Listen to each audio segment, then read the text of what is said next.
Hi guys, Bill again. Well, that was a bit pants, wasn't it? I had both cameras loaded, had combats on, plans to head for the hills. All for none. World just kept on spinning. No Nibiru, no super volcanoes, supernovas, gamma ray busters. Not even any zombies. So I guess I'm going to have to put the Armalite back under the floorboards, eh? Well, it's not the end of the world today. The planet's got about 7.9 billion years to go. That's when the sun will expand into a red giant and eat the inner solar system. But the last life on Earth, that will go in about 2.8 billion years. That's when the increase in temperature and the lack of atmospheric CO2 will kill off the last of the extremophiles. Advanced life, that's only got about 6 to 800 million years left. The combination of trapped CO2 in our rocks and the end of plate tectonics preventing more from entering the atmosphere will kill photosynthesis, and when that happens, life as we know it ends. But civilization? Well, that's a whole other question. Human civilization is pretty robust. Recognisable humans lived before the last ice age, well, glacial period if you want to get technical about it. We know they had fire, we know they had tools, and they probably had language.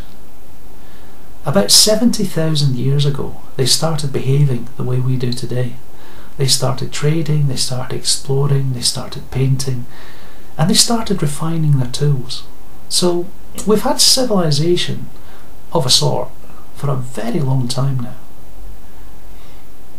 About 10,000 years ago they started building artefacts that were robust enough to last to the present day, and they started to effect widespread changes on their environment. Now, it's possible that early North American settlers were responsible for the extinction of American megafauna. I came across an article by Baz Edmeades, I hope I've got that right, who goes even further, and he makes the claim that all early human societies had a similar role. There's links below. But I think civilization's a bit broad. You know, the Stone Age people who built our circles and the ancient abandoned ruins are long gone, but we're still their civilization. Now, we can directly trace our rise from the Euphrates all the way to the New World, but are we really any more civilized today than the Clovis culture? I mean, we're different, sure we're different, but just how different? I think if that's important, then we'd probably be better off looking at empires rather than civilization. Now, if we do, it's an ugly fact of human existence that we tend to destroy what came before us. Look at the classical world. Plato describes a second-hand account of how his ancestors beat off Atlantean invaders at the end of the Ice Age. Now, the Critias may be a complete fiction, but the ancient world undoubtedly fought off some really stiff competition to become the historical reality that we know about today. The thing is that all things end. The Greeks, the Phoenicians, the Egyptians, even the mighty Romans fell to ruin. And when their empires collapsed, it wasn't pretty.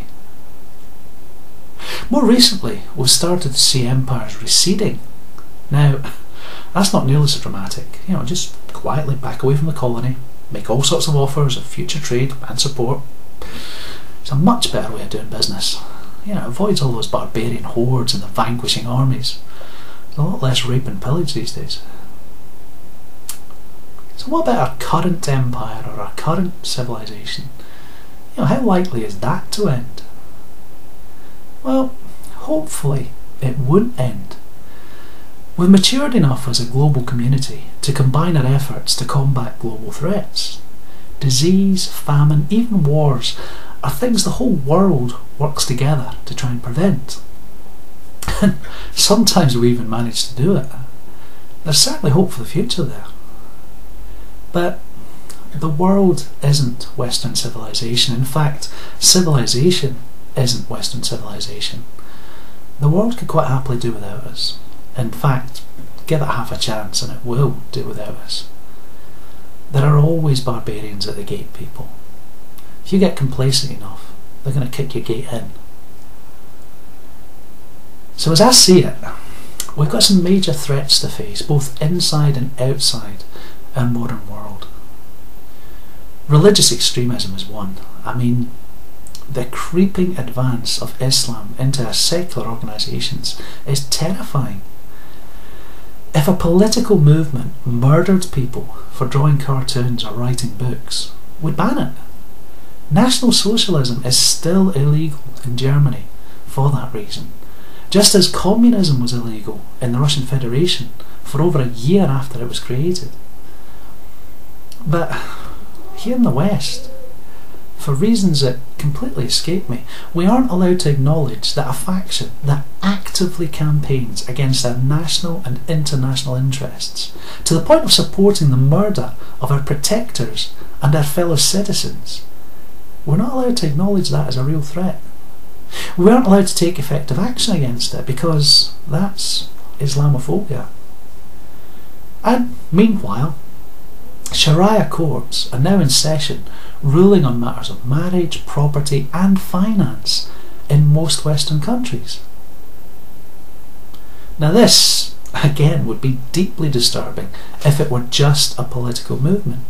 But quick flash on the old religion card and it gets accepted with barely a murmur. Now this is bigoted. It's just not bigoted in the way that the Pink and Fluffy Brigade think it is.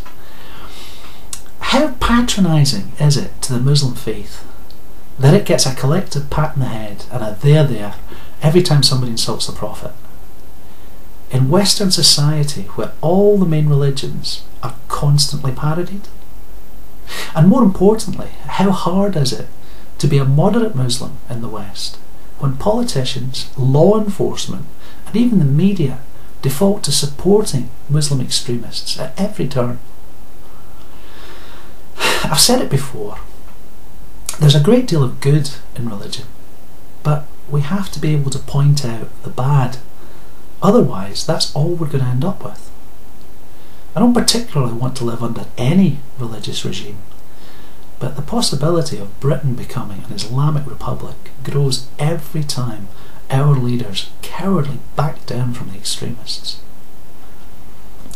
Now, as bad as that is, even more extreme is a social engineering experiment that we've been running in the West for almost half a century. Don't get me wrong, breaking up traditional gender roles is not a bad idea.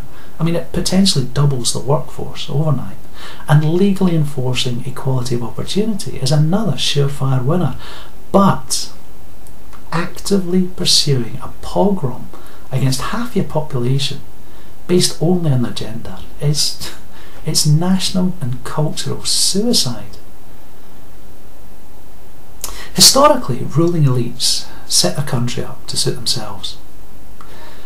The problem is that sooner or later, historically, those ruling elites usually end up with their heads on poles. Now, I'm not saying that's going to happen anytime soon, and I'm certainly not advocating for it, but a small minority of our people, our ruling elite, are destroying our entire culture for their own personal benefit. What you've got to understand is that feminism is geared towards making comfortably off middle class people more comfortable. It's all about giving greater access to those who've already got the greatest access.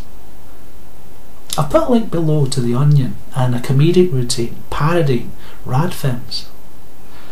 The problem with it is it's almost indistinguishable from the genuine article. You see what I mean if you click the link. I'm not talking about discrimination in this context. I'll save that for other videos. I'm talking about survival here. We're taking away access from half of our population to the tools that they need to become the wage earners of the next generation. Now, if women could step into the gap and take on the role of primary wage earners, then fine. All we'd be talking about is a reversal of gender roles. But that's not what we see happening.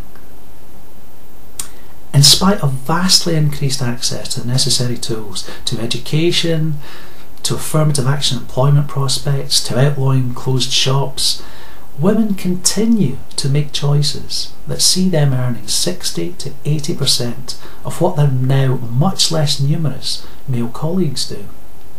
You can hear feminists howling sexism and wage gap at the top of their voices, but they're the ones that are sniggering as yet more incentives get fed to their special little princesses to try and take up these jobs and close the wage gap. The problem is, there comes a point where the system can't support that kind of abuse anymore. And I think we might be there already. If we're not far off it. Laws that were passed to ensure that middle-class women get suitably compensated for the collapse of their marriage have utterly destroyed less well-off partnerships further down the food chain. It's had the inevitable effect. Men are refusing to partner, and what that means is we've got record numbers of single mothers with no realistic means to support their family.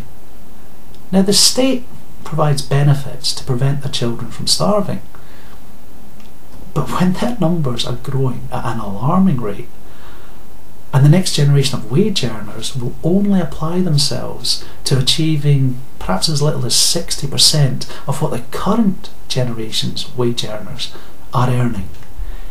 Well, you don't need to be an economist to see that the numbers aren't going to add up. And then there's this notion that women can do everything better than men, constantly being pushed into the public conscience. It breeds the notion that men simply shouldn't bother.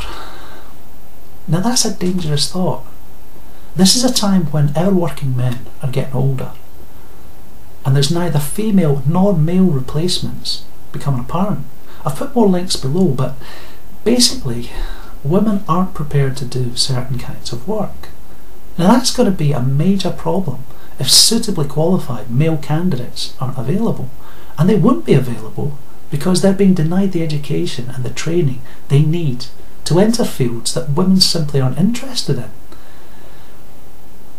Traditionally, countries like America have made good on any skill shortage with immigrant specialists.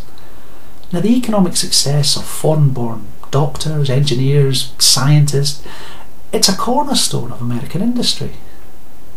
But the source of those specialists, India, Europe, Australasia, even Canada, is being as devastated by feminist sabotage as the US is. So where does this lead?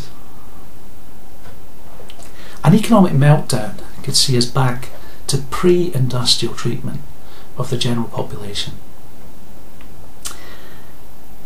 You've got to understand that mass poverty, disease, hunger, even starvation are the norm in human history. There's absolutely no good reason why our lives should be this different to our forebears' lives. It took extraordinary effort and massive sacrifice by our forebears to give us this land of milk and honey that we live in today. And the greedy, self-serving efforts of a tiny minority could see centuries of hard graft wiped out in a single generation. We can't let it happen, people. We really can't. So do whatever you can, whenever you can. See if this quote helps you. The future's not set. There's no fate but what we make for ourselves. Wise words. You get bonus points if you can tell me what the reference is, eh? Later on, people.